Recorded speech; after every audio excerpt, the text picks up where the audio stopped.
600 pounds. 600 pounds. That's how much weight today's guest has lost. He's an amazing guy. He's one of my best friends. So make sure that you tune into this episode with Justin Willoughby. In a culture that scoffs at honor, you can rise up to lead and to shine. It's time to be the best man that you can be. This is the Manlihood Mancast. Here's your host, Josh Hatcher.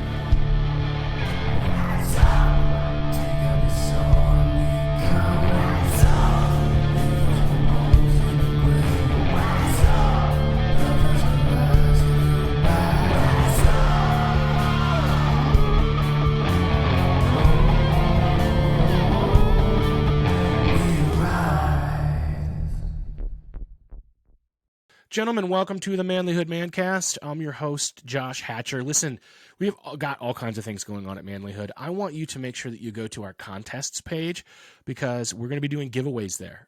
We've got a Christmas giveaway from Haven Designs, which is my brother's company, and they make some amazing Christmas ornaments that we're doing a giveaway. So please go to manlihood.com/contests and you can enter there. Also, please don't forget our Manlihood Apothecary beard oil so that you can have a nice luxurious beard like myself. It's a CBD based oil with some really good scent to it that actually has antibacterial properties. It's good for you, promotes beard growth. It's good stuff. And your wife's going to love the smell. She's going to be like, "You smell like Christmas." That's what she's going to say.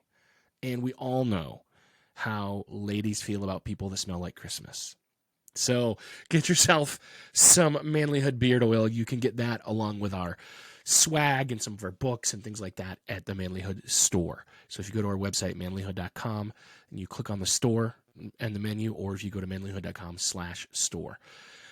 Before we get into today's episode, we've got a couple more messages for you, so stay tuned.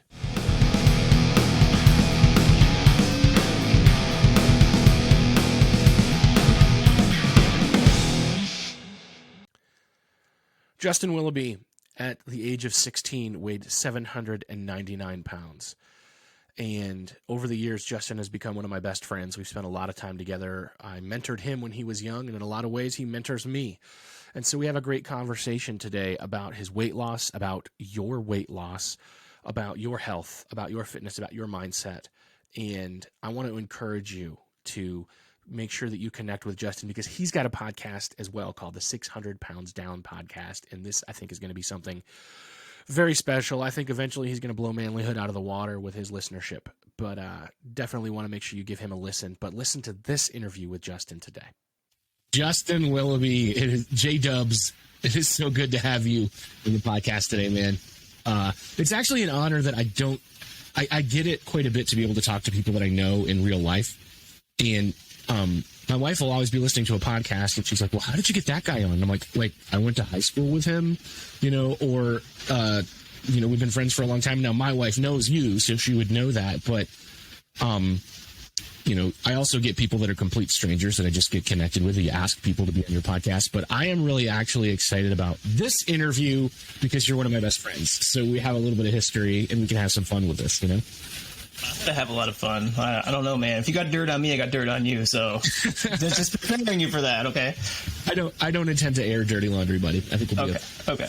Sounds good. Yeah. I think that's actually what's kind of fun. And like, you know my deepest, darkest secrets, and I think I know most of yours. And I think that's pretty cool. Like, we've got some pretty cool life experiences that we've lived through together. And I think that makes for an interesting interview. I'm hoping we don't have too many inside jokes, but fingers crossed. Let's see. So, Justin, you've got an amazing story of transformation. The person that you were 15 years ago compared to the person you are now. Why don't you tell me a little bit about that, man? Yeah. Dude, I am... Where to start? Okay, so obviously the person I am today is not who I was back when, 15 years ago, 16 years ago. I'm actually less than half of what I used to be. I used to be 16. I was 799 pounds. And today I roughly sit at 215 to 225, give or take. So I'm definitely not the same person, and I can't wait to unpack that with your audience, just to share with them, the struggles and the victories and the wins and the losses, and just the things that I've learned throughout this process of becoming a healthier person. Yeah, 799 pounds, dude. You were massive. You were massive. The first time that I ever saw you, I was walking at Walmart, and I'm walking down the aisle, and I see this, what's that X-Men movie where there's the Blob? Do you think that's his name? Have you ever seen it? I have never, I'll be honest with you, X-Men was never my favorite. Oh. So I kind of avoided them. So there's an X-Men movie, it's probably because of this, but there's an X-Men movie where there's a guy that's just massive, and his superpower is his strength because he's so big, but he is massive, and it looked like you walking through the store, pushing a cart, and eating a candy bar. And I'm like, you were on oxygen too, because you could barely move, and every step looked like it was hurting you. And I'm like, dude, why the heck is this dude eating a candy bar? And bro, I was doing bicep curls with that candy bar as I was walking. Okay. And I've always, I struggled with my weight in my entire adult life, so I remember thinking, here I am working hard to try to get healthy, and look at this dude, what's going on there? Now, there was obviously a story behind that, because when that happened, that was after you'd already lost quite a bit of weight, right?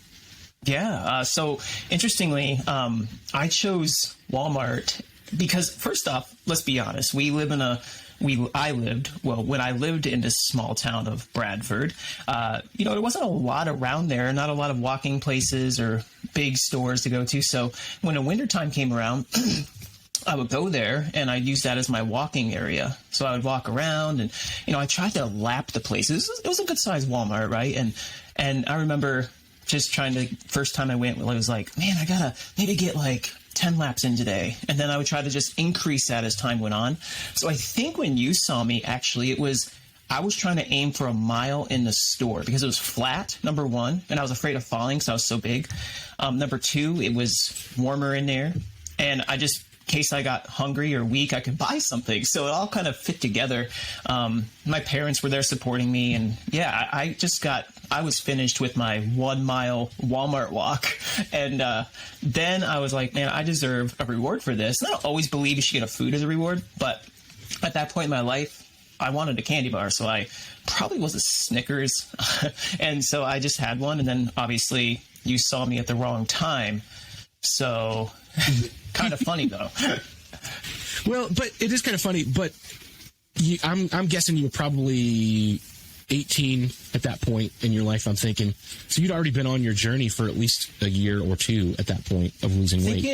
I'm thinking I was probably 17 at that point. So, okay. Yeah, because 16 is when I was the 799 pound mark.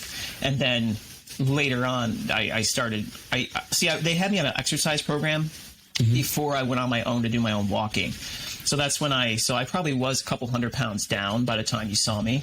Mm-hmm. But still, it was a milestone for me because I never thought, I didn't know I was going to walk again, to be honest with you. I thought it was just going to be me in a wheelchair or me in a bed. But there was obviously different plans involved. So let's go backwards. So I don't want to, we're telling the story out of order, and I'm okay with that. Let's start at 16. How did you hit that point? How did you hit that 799 pound point? What happened? Okay, so I just want to clarify that I was always a bigger kid. I mean, even in elementary school, middle school, my classmates were smaller than me, just the way it was, and I was kind of used to it. It was fun in elementary school because I was like the bodyguard, right? I was like, kids wouldn't mess with my friends because I was so large. I was pretty much double, triple the size of my classmates and my friends. And I remember it was cool to be big at that point. It's like, why? Don't mess with me. But then when middle school came up, it was a little more brutal, right? Kids were a little more, they're identifying who they were. You got these dudes who would pick on you, upperclassmen. So that was rough.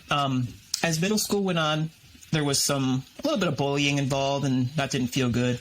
And then eventually, I believe I got to about 8th grade. It was 8th grade in middle school. And they put me, I started developing panic attacks in that grade because I was just overwhelmed. I'm not sure what contributed to that. My guess was maybe some anxiety from my parents having a rough spot in their marriage. And I took that upon myself.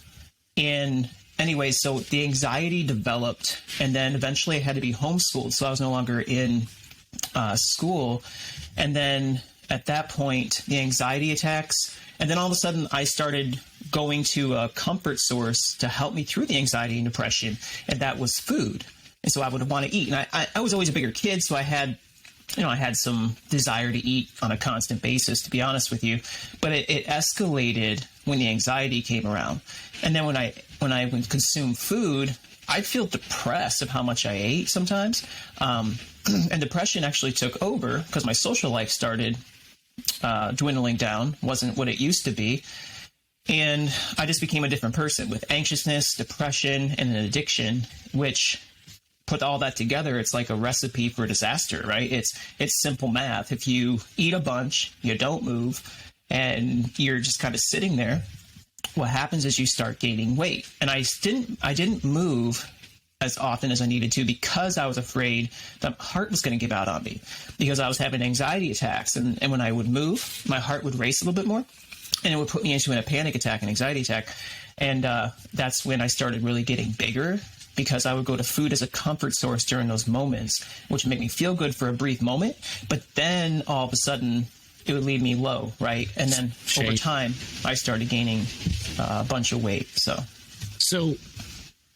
I know that you've got a pretty good relationship with your parents, and your parents are awesome people. I love them to death. I think a lot of people are going to, if they don't know you and they don't know your story and they don't know your parents, they're going to be like, well, I can't believe his parents would allow that to happen. But it's not necessarily that simple, right? I was the biggest turd in the world to my parents. I'll be real with you. They would try really hard to get me to lose weight. They would went to a dietitian. My mom even suggested particular diets and food methods and Slim Fast and all these different journeys of weight loss or healthy eating or exercise, all these different methods that I could use. And even the assistance and help, like even to a counselor. And to no avail, truly, because I was a very, very, very stubborn kid. I didn't want to do anything different. And not as stubborn as you, let's be honest. So I just didn't want to do anything, though. I was like, no, you don't tell me. I mean, typical teenage attitude, right? You don't tell me what to do. And I would go days sometimes without talking to my parents because I was upset about something they did. I just wasn't the best kid. And I'm surprised that I turned out the way I turned out today, but that's from having amazing mentors in my life and men like you in my life to steer me the right direction. But it was crazy. My parents are not bad people. They're not 100% educated on nutrition and health, and so they struggle with their weight as well. And I think there was a little bit of enablement in there at the same time because I didn't think they wanted to deal with the messiness of where I was in life. And so to enable me, they just, gave me food periodically, or I would sneak food. That's the other thing too. They didn't just hand me food. I lived above a convenience store, dude. And my brother, he has autism, so I would totally take advantage of that. I would say, hey, Chad, go down to the convenience store and get me some Reese's or get me some pizza or something. And I would just take advantage of where he was mentally. And so he would do that. And I would eat it. My mom and dad would be out, or my mom would be at work or something going on. And then here we are. I'm sneaking food. I'm taking money out of her purse or out of my dad's wallet and buying food with that. And anyway, I wasn't that nice of a kid. So I'm surprised I'm where I'm at today. But kudos to my parents for putting up with me, to be honest.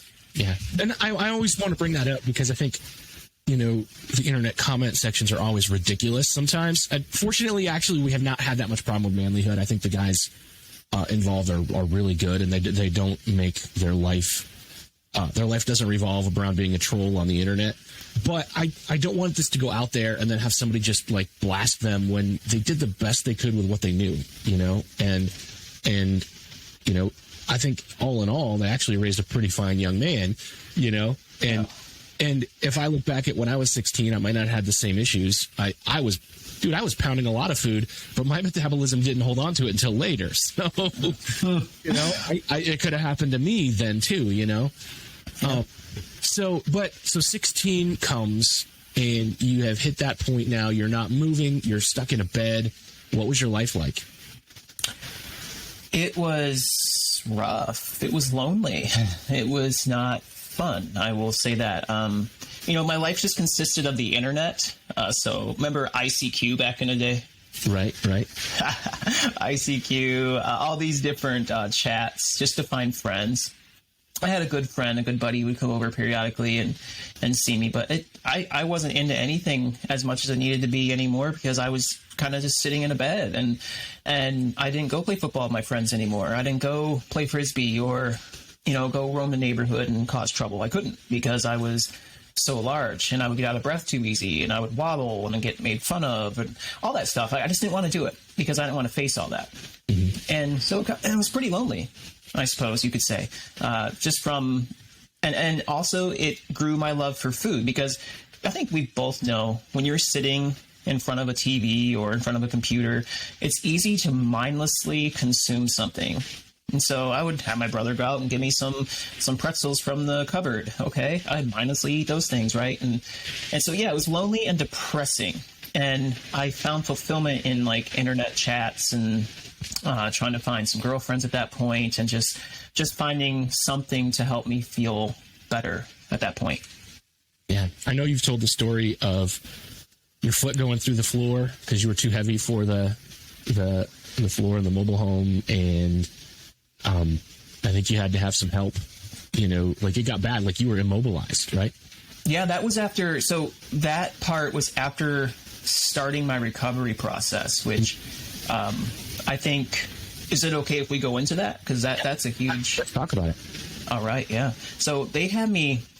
I'm going to tell you how it got there, though, dude. It was like a thing you see on Discovery Channel, or you ever see that show, My 600-Pound Life? Yeah. Well, you see some of those shows, and they actually have to have like an ambulance crew come up and take people out of their homes. Mm-hmm. Well, the good news is they didn't have to cut me out of my home, but they had to come get me because I was so large. Now, how that happened was I had to go to my doctor before this whole event happened. I had to go to my doctor because it was time for a physical. I didn't see my doctor for a couple of years. And so I don't know if it was like a state law or something, my parents said I had to go this time. So it's been maybe 1.5 to 2 years since I've seen my doctor. And I would go, but I needed a wheelchair to go in one of those extra large wheelchairs. And in order to get there, I needed some assistance. So my parents had a full-size vehicle. It was like I think it was a Ford Taurus or something. And I couldn't fit in the vehicle. My dad had to help me up to the vehicle. Well, not really up to the vehicle. It was only like maybe 10 steps. So I got into the vehicle with my dad's help. He had to grab me, hold me. My mom had to hold me. Now these people my parents were walking me to the vehicle. I was a big dude. Didn't know how much I weighed at this point. Just don't forget that. And so they were helping me. I was walking very, very slow and it was painful. It was hard. They got me to the car, laid me down sideways. My dad forced my leg into the car so he can just shut the door. Drove me to the doctor's office and got me out of the vehicle, which was a big struggle all its own. Heart was racing, anxiety city, right? And then they put me in a wheelchair, wheel me into the doctor's office. A doctor sees me, and they actually closed the office just for me. Like it was after hours. And because I was so embarrassed and it was so hard for me. And I remember my doctor just looked at me. His face was just like one of those, whoa, what am I looking at right now? Because it's been a little bit since he saw me, right? And he looked at me, checked me over. He said I was healthy for my size. Didn't know my size at that point or how much I weighed. And he sent me home. Well, the next day he called my mom and he said, Justin's in some big trouble right now. We're not sure what's happening with him. He could be unhealthy. He could be some things going on inside him. He's very overweight. We need to get him to Pittsburgh. So Pittsburgh, Pennsylvania was my next destination. Well, I didn't want to go, right? I'm like, I'm not going. I'm this spoiled teenager who just wants to sit there and be complacent and doesn't want help because I have it all together. Even though I was this large dude and losing my life, right? It wasn't working for me. But my mom was very persistent. She goes, you need to go. And this is when I would say both my parents started really, they stopped enabling me. And they knew this had to happen or I would lose my life. And so the ambulance crew came. It was an amazing Discovery Channel feature. No, it wasn't on Discovery Channel, but looked like it. And they came to my house, and I remember a couple paramedics coming in, ambulance crew coming into my house, helping me outside. And then put me on a very uncomfortable gurney. And then they put me in the ambulance and took me down to Pittsburgh. And they put me on a hospital bed. And my mom was sitting at the bottom of the bed. My dad was with her. And they looked up at me and they saw the scale. And my mom comes up to my ear and says, honey, do you know how much you weigh? And I said, no, I don't. And she said, you weigh 799 pounds. And I was like, oh my stars, right? Like, what? And my world kind of fell apart at that moment. Like, what does this mean for me? What's going to happen? Am I going to live? Am I going to die? Am I going to get married one day? Am I going to be hanging out with my buddies again? Am I going to be able to enjoy another sandwich? Like, all that stuff, right? Hit my head. So I was in a very messy situation, messy spot at that point in my life. So 799 though, like that's like you almost hit 800, like just shy. Man, if I was really trying to find a donut or two just so I could get to that place. 4 quarter pounders would have. Yes, so I couldn't set the record, but I was close enough. So you're in the hospital bed, and you get an ultimatum, right? Yes. So I was in a point where the doctors would come in and they would start saying stuff like, you're in a really bad spot. As a 16-year-old, they called me Mr. Willoughby, which is kind of weird. I felt like an adult, but I just wanted to mention that. I thought it was really funny. Mr. Willoughby, we are, you're not in a good place. Your vitals look good. You do have sleep apnea. Your heart rate's really elevated at at a state where you're at rest and all that stuff. But the good news is I didn't have any blood sugar issues. I didn't have any clots or anything like that. My body was actually pretty healthy. My cholesterol was in really healthy range. My blood pressure was normal. So it was like this divine protection upon me, and it felt amazing to know that there was someone looking out for me. And so the only thing I had was sleep apnea, which was pretty severe. As I stopped breathing, they said 60 some times an hour, which was crazy. So they put me on a machine. But yeah, at that point, there were some things they wanted to do because I wasn't. Basically, they were saying in a way to talk to a 16-year-old in a way that I could relate. Justin, things need to change, or there could be some bad outcomes, right? They didn't come out and say, you're going to die, dude, but you take it away, you know what they're saying. So they tried to put me into vigorous rehab, different placements in local nearby cities of where Bradford is, but they had no beds for me. So I had to be sent home. But before I was sent home, there was a point in my life where I had to just think things through. I was sitting in that bed in Pittsburgh, and I don't remember the exact moment or exact words, but I just knew the way I was living life just wasn't working for me. I was self-destructing myself with my food intake and with being lazy and with the anxiety and depression. I was just in a really bad spot, and I needed some help. I needed breakthrough. I didn't know what was going to happen to me.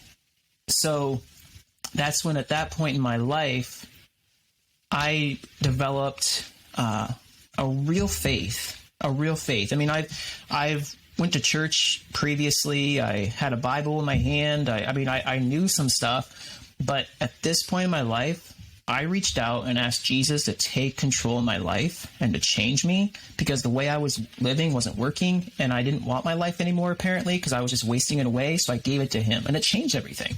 My perspective started changing from that moment on.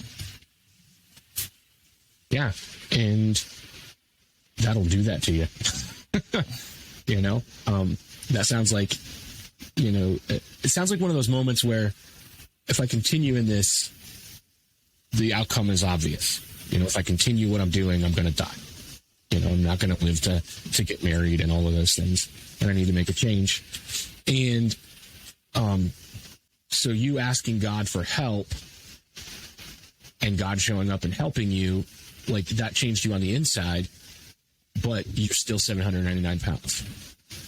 Yeah, I was still 799 pounds. So that's the thing. It was a process of transformation in my spiritual life. And it's not just, here's the deal. It's not just spiritual. It's not just mental. It's not just physical. They go together very well. And I teach that a lot with my coaching.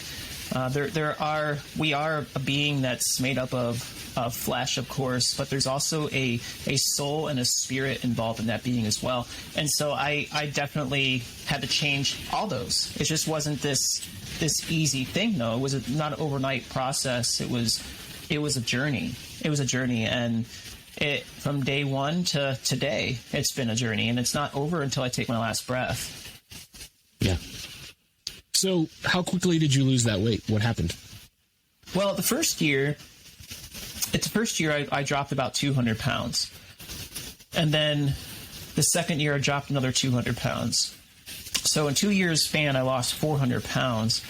I remember having to go up to the hospital in Bradford to step on a particular scale. It was a patient scale, but it was one that people could stand on for wheelchairs.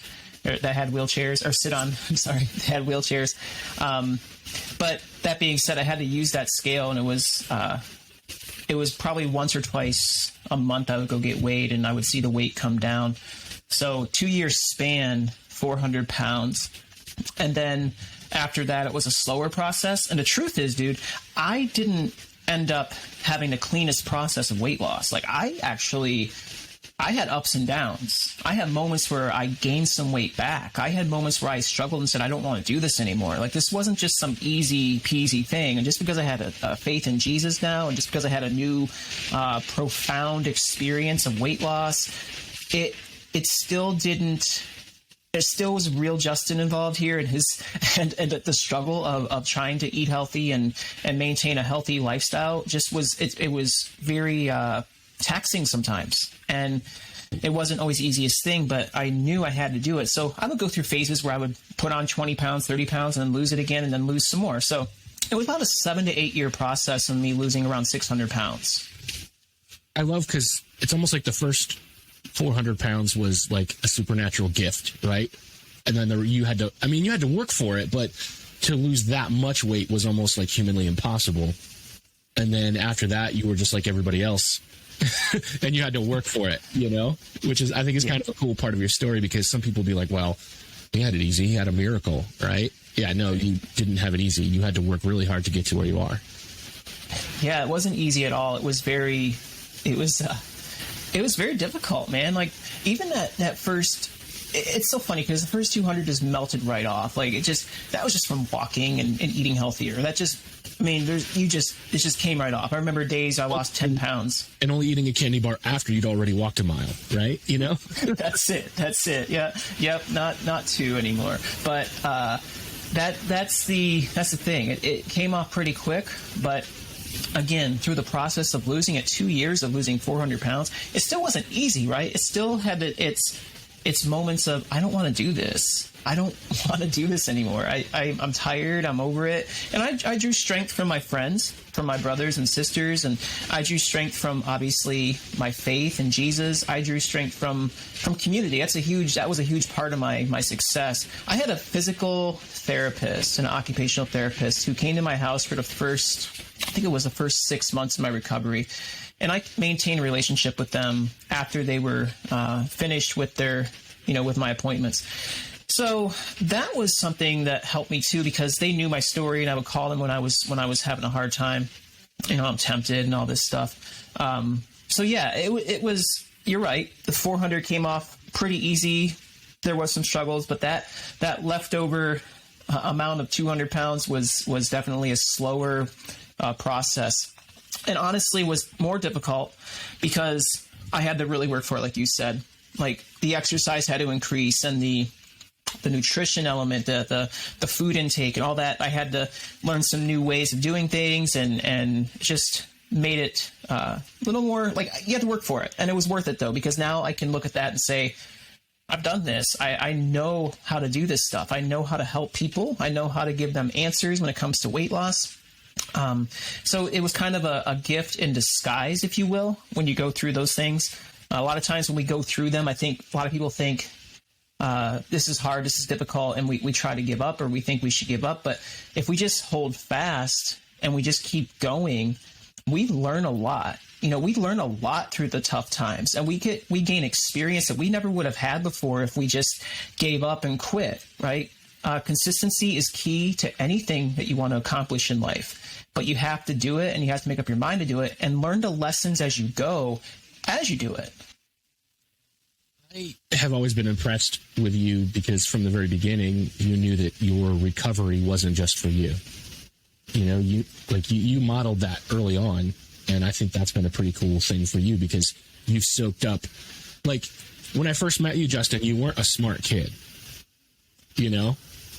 Arguable.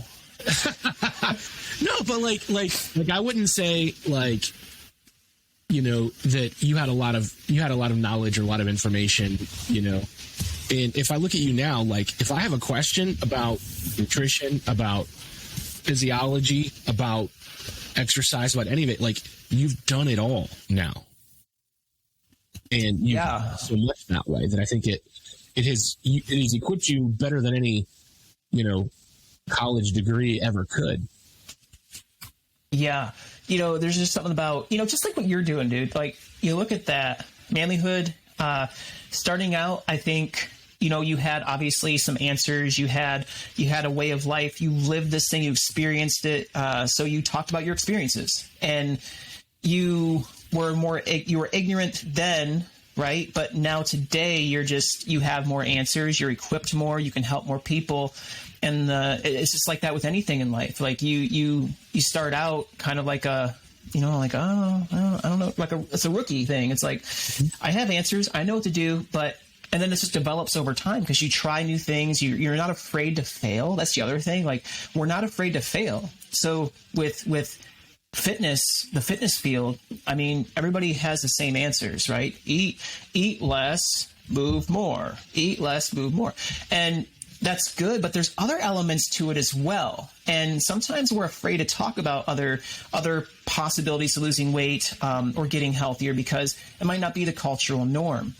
And so I think you just develop things over time, and then you're able to take that, gain knowledge, and then help other people with it. And I see that with Manlihood, man. It's incredible the things that you're doing too, like to assist other men in their journey. Like I've learned a lot from just being in the Manlihood man cave. I mean, there's things I don't want to know that get posted in there sometimes, but that aside, it's still some really good stuff. And your podcast, I mean, it's just, I love it. You're doing good too. And I think as we stay consistent, you and I, or anybody who does something that's a movement or something that has changed their lives, you become a different person as time goes on.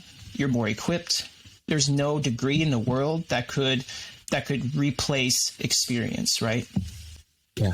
Well, and I remember years ago you had talked about writing a book called Guinea Pig, where you were just going to try all the different diets and stuff like that. And if I look at your journey, especially in the past, maybe 5 years, that's probably when that idea came up. Like I've seen you try things like the carnivore diet, or you've tried keto, or you've tried like Whole30, or all these different things. And it's pretty cool because like if somebody asks you for advice on how should I eat, you actually can say, there's this plan, this plan, this plan, this plan, and you can find one that works for you.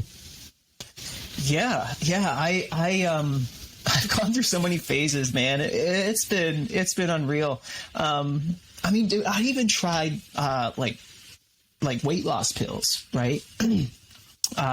Remember, I don't know if I can name them. Can I name some? Go for it. All right. I don't endorse any of these, but like I've tried Stacker 2 when it first came out. Then I tried Stacker 3. And then I would go to the, there's these Metabolife, I think it was. And there's other one. Black Beauty was another one. So I tried, excuse me, probably 4 or 5 different weight loss pills as well, which would give you it's a ton of energy, right? They give you a ton of energy and you feel good and you're buzzing all over the place and then you crash. So those aren't really that good for you anyway. Most of it's caffeine. That's right. That's right. Get the same thing from drinking a pot of coffee. And you can lose water weight because coffee can dehydrate you a little bit. Caffeine, I should say. So the benefits of losing water weight and going to the bathroom. Yeah, do the same thing that way. Had the energy. But I tried, and all these crash diets. I've tried like, I mean, yeah, you want to talk about certain methods of eating. Like I've tried, and I don't believe all of these are bad. And I really think you can make a lifestyle for all of these things. I've tried it all. Like, yeah, I tried the keto life, and I love low carb. I do better eating less carbs. I do know that I would say keto is a little extreme for my lifestyle, but I do enjoy low carb meals periodically. Too many carbohydrates just tend to make my blood sugar kind of funky and wonky, and I don't feel as good. But I do think they're important to have carbohydrates periodically throughout your day. That being said, but I would say healthy carbs, right? God carbs, if you would call them, like the fruits and vegetables or potatoes and maybe some healthy grains if you can or will, but things like that. So yeah, I've done a lot. I've even tried the cardboard and water diet, which I would say is a fat-free diet, and that's enough to make you want to quit. The cardboard and water diet. If you want to add some lemon if you want, that's fine. But you actually mentioned fat-free, and I know that's something I've heard you talk about before. Like when you see a label that says fat-free or low-fat or sugar-free, like I think that's when we're walking through the grocery store and we're thinking, I need to lose weight, we just swap our products for those things. What do you think about that? Yeah, man, everybody, it seems like people who are trying to make healthy decisions, marketing has truly tainted the view of health. It really has. Like, so if you walk into a store, you're going to see cereals out there on the cereal aisle. Let's say you walk in a cereal aisle. Well, it's going to tell you, there's particular cereals that say, eat this cereal for a meal, and in 2 to 3 weeks, you'll lose 5 pounds, right? True. You probably can. Those are true statements. But it doesn't tell you that these cereals have a junk in them. They're not good for you. And so I guess you kind of have to be mindful. Like, are you going to consume foods that are just going to help you lose weight or get healthy or get stronger, whatever your goals are? Or are you going to be wise with the foods that you select that will also give you maybe some longevity involved or better quality of life involved, not just losing weight, but experiencing a fuller and better life. So we're really ignorant and to the health field and what's healthy and what's not. I mean, there's a ton of things we could talk about today, and you probably don't want to get into like 2 hours of this conversation, but I would say the same thing. I think there's a marketing gimmicks out there that pretend that they're healthy, right? But truthfully, they're not. And we need to be wise. We need to have eyes that can see past those things. So common sense is the main thing. Like, is this food that is closest to what the food was supposed to be, or is this a bunch of chemicals thrown in it to make it so they can market it to you as healthy? Right. And yeah, exactly. It's common sense, but also education. You need to be educated. And I believe in my program that I use and I teach others, I talk about transformation mentally. And it's not just like renewing your mind, but it's also educating yourself to select healthier foods. Because you can go on Dr. Google or Dr. YouTube all day long and type in, what's healthy or this or that. But truthfully, you're going to get a ton of ads. You're going to get a ton of different opinions out there. But if you just stick to the common sense, like you were just saying, common sense of, is this a God food? What's the ingredient list? Is it this long or is it this long, right? And then you can kind of take it from there. Learn your nutrition labels and learn the ingredients. That's a huge step to becoming a healthier person.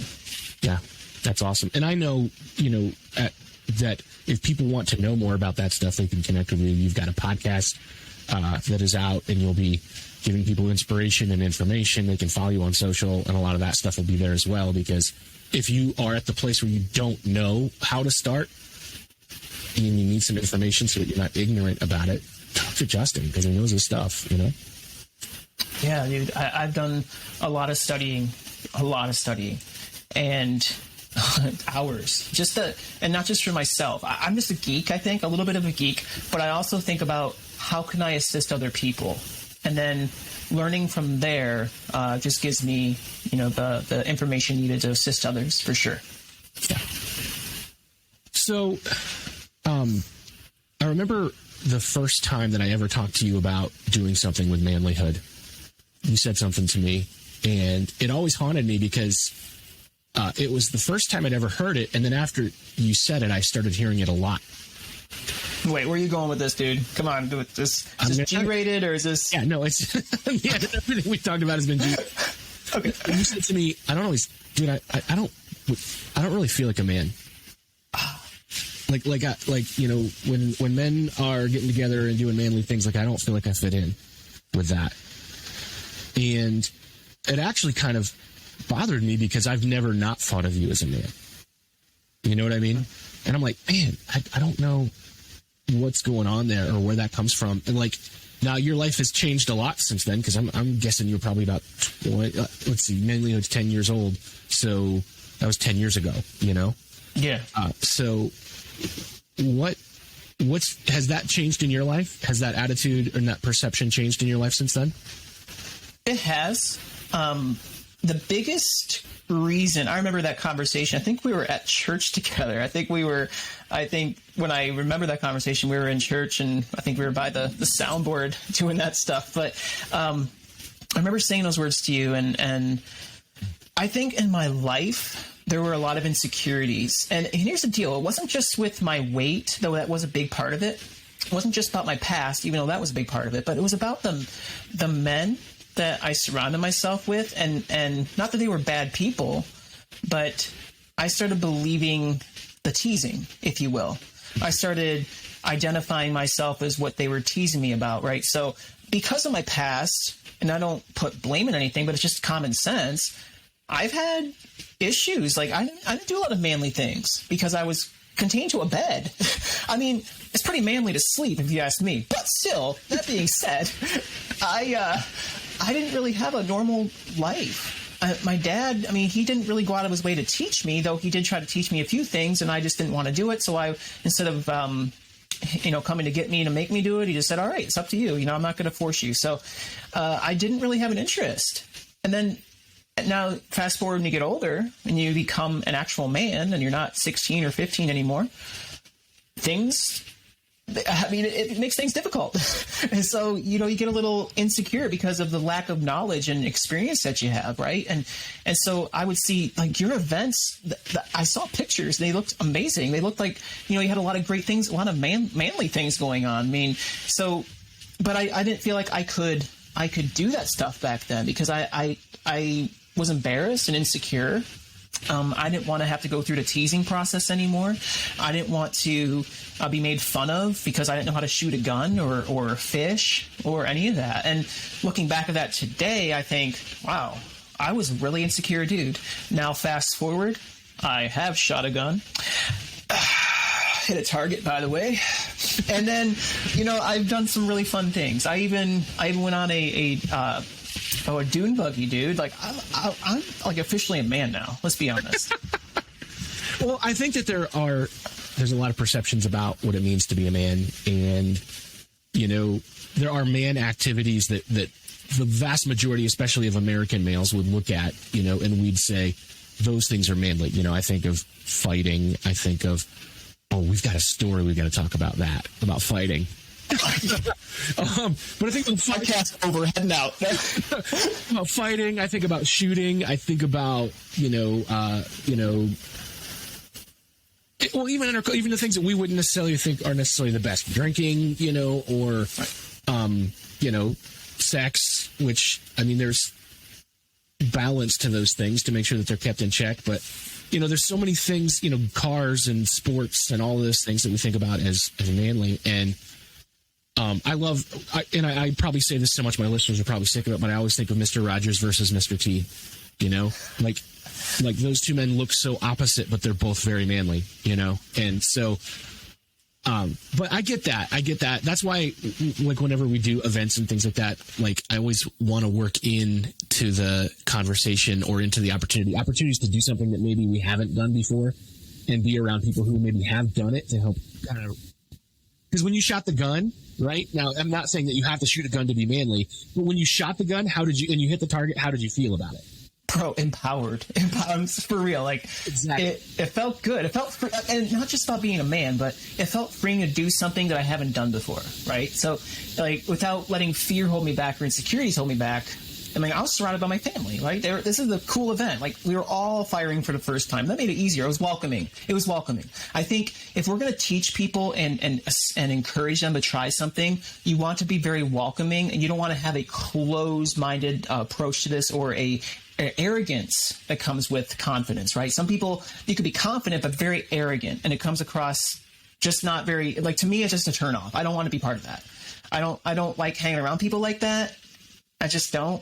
But if you can come across confident yet humble, you win me. You win me. So it was one of those moments. Actually, my brother-in-law, he taught me to shoot a gun. It was a really fun experience, and I would do it again, and I'm looking forward to that. That's awesome. That is awesome. Yeah, I kind of feel that way about a lot of different things too, because I'm not a car guy, you know. But when I figure something out and fix my car, I feel pretty manly, you know, or when someone takes the time to teach me how to do that thing without making it.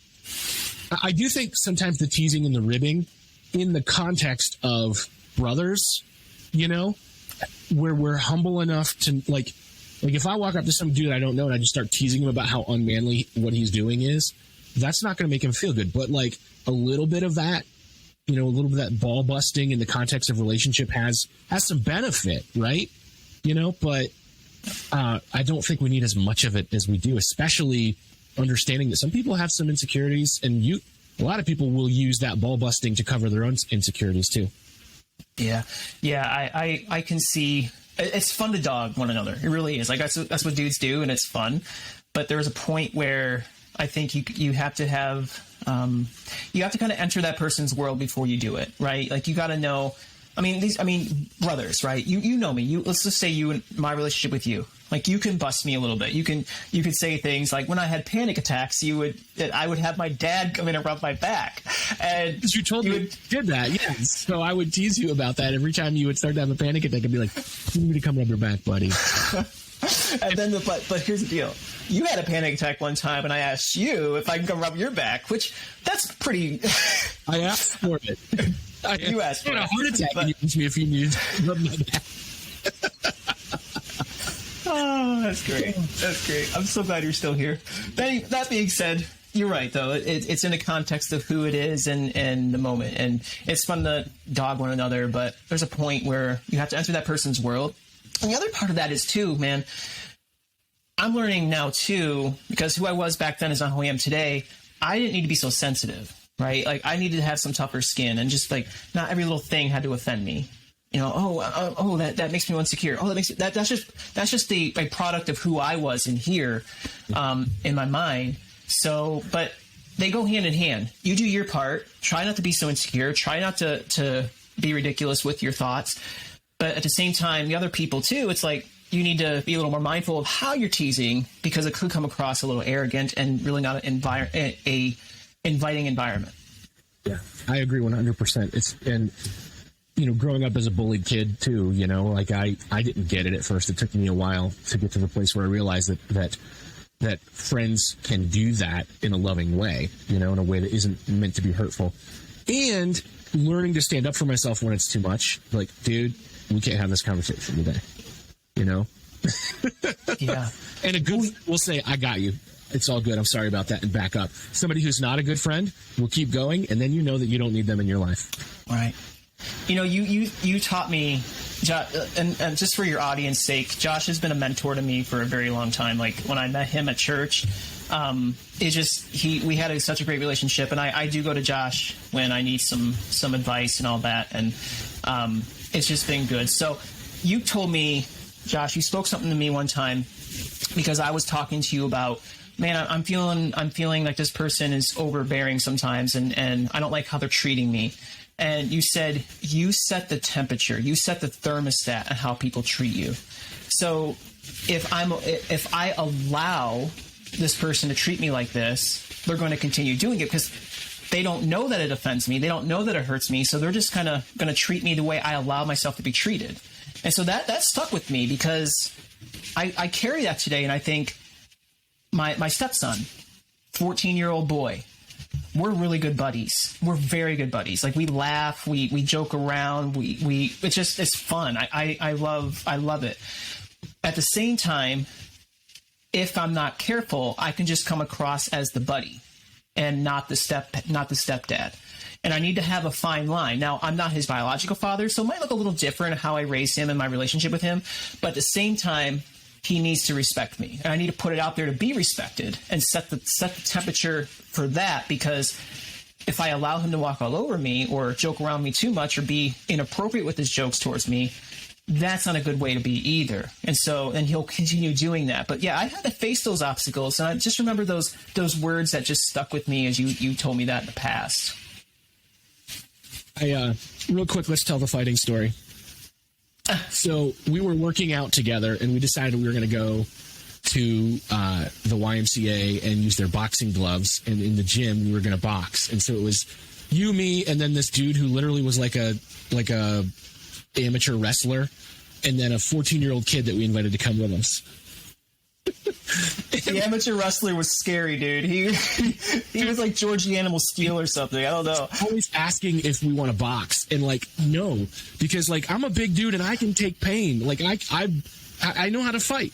This dude got in close, wrapped his arms around me, and punched me in the kidneys to the place where I almost peed my pants. And I'm like, I don't want to box with you ever again. So then Justin's boxing this 14-year-old kid whose mother didn't realize what we were doing. And our rule was, we didn't have headgear, so our rule was no headshots.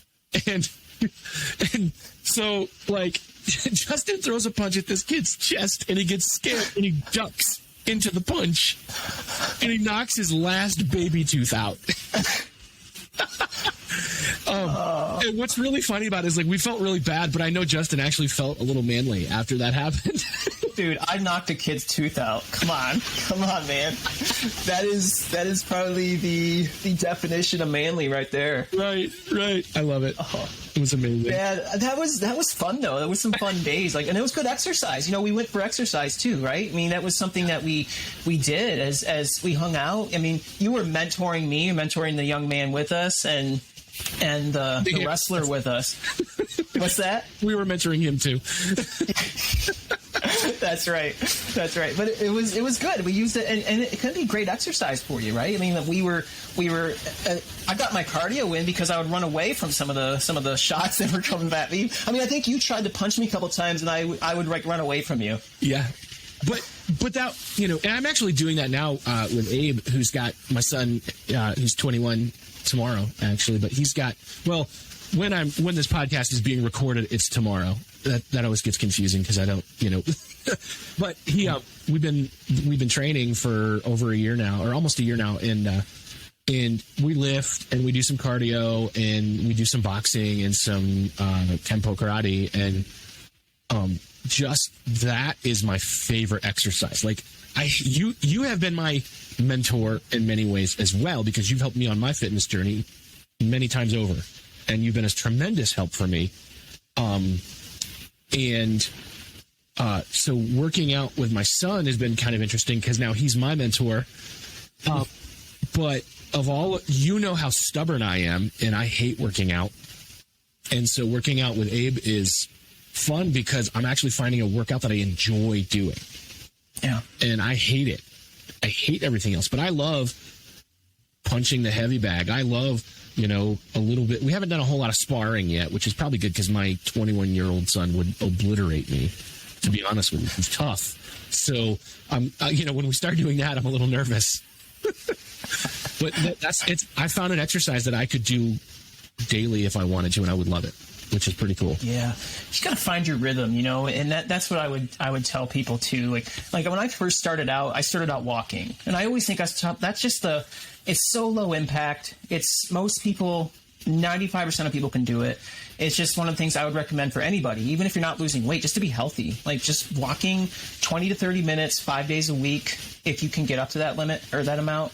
If you can't do that, you can go a little less. That's fine. But any movement's better than no movement. And so, yeah, you just got to find your rhythm. And now I'm at a place today where I love. I'm kind of switching myself up too as I go. Like I used to be so focused on cardio. Like just go out, run, go out and do a Stairmaster, go out and do elliptical. Like my steps, I gotta make sure I get like 20,000 steps today. And like, I was crazy with it, and it's just kind of this high that I would get from it. But that's hard to maintain every single day or 6 days a week. And especially with a lifestyle with a family now. I mean, I'm not a single guy anymore, and it's different today. And so there's higher demands, work and this, and then, doing my own thing. I work a part-time job and work on my personal business with coaching and being an author and all those different avenues that I'm working on. So it's not as easy to do what I was doing. So I find that weightlifting or strength training is a huge asset, very helpful. I do enjoy that. I still do my cardio exercises as in elliptical and Stairmaster and jogging, running, whatever, walking, but it's not as much. And I think it's okay, and you just got to find what works best for you. As long as you're being active and you're doing something good for your body, you're challenging it. That's the biggest thing. If you could challenge your body to do something that it's not used to doing, you're doing okay. And do that 5 days a week would be perfect. Some people say every day, no days off. I take a day or two off a week and I'm fine. So, yeah. Okay. So I like to ask all my podcast guests these questions, and I know we're kind of running into some time where you've got to go do some things. So I'm going to ask them anyway, and hopefully it doesn't get you in trouble. The first question is this, Justin. What does it take to be a man? That is a large question. And that's on the spot, but I will do the best I can for that. When I look at a man, when I see a man, I see a leader, number one. I see a man who doesn't mean, when I say leader, I'm not saying he has to be on a stage or in a position of leadership, but or a title of leadership, but he's in the way he works, the way he lives, the way he leads his family, the way he works at his jobs, right? Pretty much anything he does. Like, he's being the guy that's set apart from everybody else. So a leader is number one. Secondly, a man has compassion and confidence, and those two C's can go together. Compassion meaning I see somebody who needs help. I see my family who needs to be led by me, and I'm confident that I can do that. And that comes from their leadership, right? I mean, it's like there's so many ways you can go with this, but I see those areas. I see leadership, I see confidence, I see compassion, and I just see a man who's faithful. A man who's faithful. That's just important, and faithful to whatever they put their mind to, right? So their marriage. Like, there's a lot of pretty people out there, but I will not think twice. I will not do a double take, right? I will not do a double take to pursue any other relationship. This is just me and my wife, my family, devoted. So that I would say that's kind of a broad answer, but those are the things that come to my mind as what it takes to be a man. I think they're great. That's a great answer, man. The next question, Justin, is what are you going to tell 10-year-old Justin if you have the opportunity to go back in time and talk to him? Stop eating food. No, I would tell Justin there's going to spare you the pain. Don't fall in love with food. Don't fall in love with food. And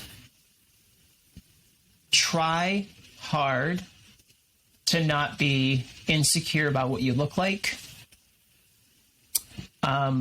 Man, that's huge. Like, I was just thinking of who I was at first off, 10 years old. I was just kind of getting into things. I was a big kid. I just liked food. I didn't care. But if 10-year-old would have known that, 10-year-old Justin would have known that at 16 he was going to be 799 pounds, I would tell him to be active. I would tell him to stop eating so much food. And I would tell him to find fulfillment in other areas as much as a 10-year-old could understand, because I didn't want to go. If I could spare a 10-year-old to go down that direction, I would do my very best to change his direction. Mm-hmm. What is your best advice for the men listening today? Do something. Do something. Don't be a putz. Don't be an excuse maker. You know, it's okay to think this is overwhelming. It's okay to feel defeated for a minute, right? The thought that comes in, it's okay to maybe think that for a second, but don't stay there. It's normal to have thoughts. It's normal to have moments of being overwhelmed or stressed out, and you can voice them, talk to your spouse, you know, talk to your pastor, talk to your friend, brothers, whatever, but don't stay in that place, because as a leader, as the man, we're to move, we're to get going, we're to pave the way, lead the way, and there should be other people following that. And if they don't, that's on them. But you be the best leaders you can be. I would say just go. Do something. Don't be a putz. Don't make excuses. Finish what you say you're going to do, because I was that guy for a long time. Except, I mean, my weight loss, sure, that's an awesome experience, and I've seen a lot of success. But in other areas of my life, Josh, I remember you telling me, you need to get going with this weight loss stuff. Like, you have so much potential. You can coach people. You can author books. You can go out in public speak. And I would always try to put it off. Like, I didn't see the value of myself. I would make excuses. No, man, I got too much to do. No, I got this going on. And the truth is, those were all excuses. And I know that God's given me a story to share with others and encouragement to give others. So I'm pursuing that. So do something. Awesome. Which kind of brings me to the last thing we kind of should talk about is that you are doing something and you are starting your podcast, right? Yes, I'm stoked, man. This has been a dream for a while, but again, made excuses as to why I shouldn't have done it or whatever. But I'm at a great place today because I'm just so confident today that so many people need to hear answers. So many people are searching for truth. They're searching for motivation, inspiration, and answers to their struggles with health and wellness, fitness, spiritual, mental, all those different subjects. They're looking for answers in those areas. And I just want to be a vessel of hope to other people. I just want to be a voice. You know, it's just a gift that was given to me to express to others, to assist them on their journey. I mean, I'm so the 600 Pounds Down podcast. It's got a cool ring. Yeah. You assisted me with that, man. It was good. Well, you were almost there. You almost had the perfect name, and then we're like, what about this? And then I think, you know, as most of my ideas, I think I woke up in the middle of the night and I'm like, it's this. It was so good. I'm surprised. Yeah, good thing you didn't call me. I would have been like, is everything okay? You have another heart attack? What's going on? And it was just a name change. It was just a name. That's fun though. It's gonna be great. It's you know, we're doing. It's gonna be good. I'm just gonna inspire as many people as I can, and looking forward to really reaching the masses with it because it's really encouraging. So. Definitely look up wherever you listen to podcasts. We will also have our links in the show notes to the 600 Pound Down podcast and 600 Pounds Down podcast. See, I came up with the name and I said it wrong. and you can go to justinwilloughby.com and there should be some more information there as well because Justin can come and speak at your events. He can give you coaching. You're working on a coaching program as well. So, you know, I'm going to tell you, this guy has helped me through so many times in my life that I needed help when it comes to getting on track. And sometimes I listened to him and sometimes I didn't. And every time I didn't, you know, that's probably our whole relationship, dude. One of us is telling the other something he needs to hear and the other is not listening until later. Yes, that's all right. It takes us a while to process it, yes. Man. Come on. So no, it's true, dude. And I just encourage our individuals listening, like, especially if you're a man, you know, it's important that this thing that Josh, that you're doing is really important for connection and building community. And that was the other aspect of, not to go on a tangent, but that's another part of success. That's all I want to say. It's another part of success is community. And so if there's any way you can get involved in the Manlihood Man Cave, I mean, it's a free avenue to build relationship with other men. I mean, that's I love it. It's fun. It's funny. It's serious. It's all sorts of different it hits every emotion that you could possibly have in your body. And it's just a good time. And these are good dudes. Everybody is seeking to be a better man. That's the thing. Nobody's perfect in there. Not even Josh Hatcher himself. But it's just like random, we're just dudes trying to be better men. It's that simple. And so there's an avenue for us to get into that, to reach and grow in relationships and to become better men. I mean, I would say that's part of success as well. Yeah, I would agree 100%. And so, and if they're in there and they're like, dude, I need to talk about weight loss, they could ask you that question, and then we'll get feedback from not only you, but other people who've tried this or have advice. And that, there's wisdom in a wealth of counselors, so. Yeah. Well, I can't even fathom how amazing it's been to have this conversation with you, man. And I definitely want to have you on the show again. I'd like to do some other work with you as well with Manlihood. So I think our audience will be seeing quite a bit of you in the future. Very good. I would love it. And I'm all about investing in other people. So any avenue that I can help, please let me know. Looking forward to it. Awesome. Thanks, man. You have a great day. Thanks, dude.